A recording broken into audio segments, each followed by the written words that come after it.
Moreover, I am cognizant of the interrelatedness of all communities and states. I cannot sit idly by in Atlanta. I've been concerned about what happens in Birmingham. Injustice anywhere is a threat to justice everywhere. And we are all caught in an inescapable network of mutuality, tied in a single garment of destiny. Whatever affects one directly affects all indirectly. Never again can we afford to live with the narrow provincial outsider agitator ideas that suggest anyone who lives out inside the United States can never be considered an outsider anywhere within its bounds.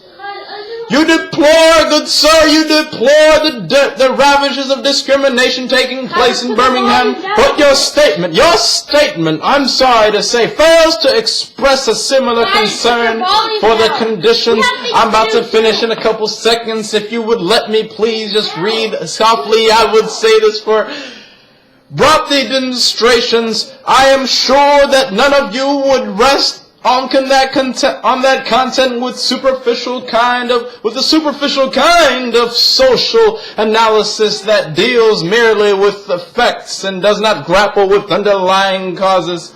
It is unfortunate that our demonstrations are taking place in Birmingham, but it's even more unfortunate that the city's white power structure has left the Negro community with no alternative. In any nonviolent campaign, there are 4 basic steps. Collection of facts, whether to determine if injustices exist in fact. 2, negotiations. 3, self-purifications. And 4, direct action.